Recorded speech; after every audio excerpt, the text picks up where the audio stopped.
नृसिंह अवतार हिंदू धर्म ग्रंथों के अनुसार भगवान विष्णु के 10 अवतारों में से चतुर्थ अवतार हैं, जो वैशाख में शुक्ल पक्ष की चतुर्दशी को अवतरित हुए।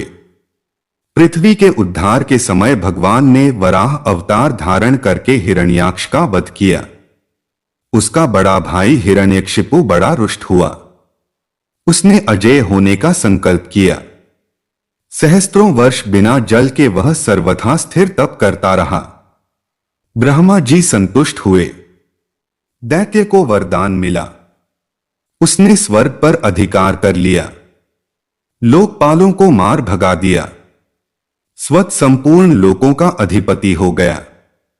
देवता निरुपाय थे। असुर को किसी प्रकार वे पराजित नहीं कर सकते थे। हिरण्यकशिपु के 4 पुत्र थे।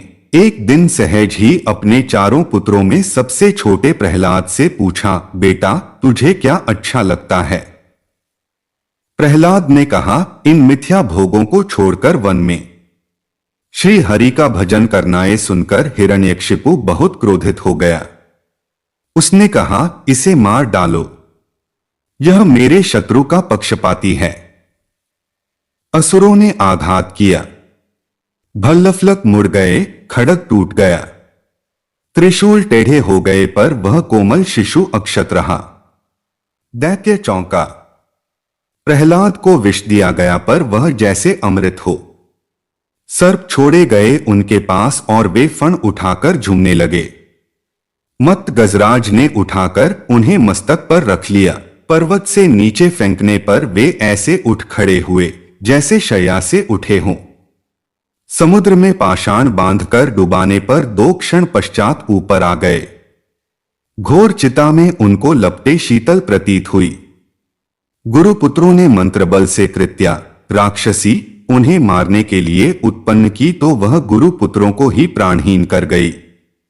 प्रहलाद ने प्रभु की प्रार्थना करके उन्हें जीवित किया। अंत में हिरण्यकशिपु ने प्रहलाद को बांध दिया और स्वयं खड्ग उठाया और कहा, तू किसके बल से मेरे अनादर पर तुला है? कहाँ है वह? प्रहलाद ने कहा, सर्वत्र। इस स्तंभ में भी प्रहलाद के वाक्य के साथ दैत्य ने खंभे पर घूसा मारा। वह और समस्त लोग चौंक गए। स्तंभ से बड़ी भयंकर गर्जना का शब्द हुआ। एक ही क्षण पश्चात दैत्य ने देखा, समस्त शरीर मनुष्य का और मुख सिंह का, बड़े बड़े नख एवं दांत, प्रज्वलित नेत्र, स्वर्णिम सटाए, बड़ी भीषण आकृति खंभे से प्रकट हुई। दैत्य के अनुचर झपटे और मारे गए अथवा भाग गए। हिरण्यकशिपु को भगवान नृसिंह ने पकड़ लिया। मुझे ब्रह्मा जी ने वरदान दिया है। छटपटाते हुए दैत्य चिल्लाया, दिन में या रात में न मरूंगा। कोई देव, दैत्य, मानव, पशु मुझे न मार सकेगा। भवन में या बाहर मेरी मृत्यु न होगी। समस्त शस्त्र मुझ पर व्यर्थ सिद्ध होंगे। भूमि जल गगन सर्वत्र में अवध्य हूं। नृसिंह बोले, देख यह संध्या काल है। मुझे देख कि मैं कौन हूं। यह द्वार की देहली, ये मेरे नख और यह मेरी जंघा पर पड़ा तू। अट्टहास करके भगवान ने नखों से उसके वक्ष को विदीर्ण कर डाला।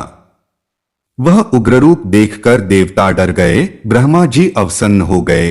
महालक्ष्मी दूर से लौट आई, पर प्रहलाद वे तो प्रभु के वर प्राप्त पुत्र थे। उन्होंने स्तुति की। भगवान नृसिंह ने गोद में उठाकर उन्हें बैठा लिया और स्नेह करने लगे। ये कहानी यहीं पर समाप्त होती है।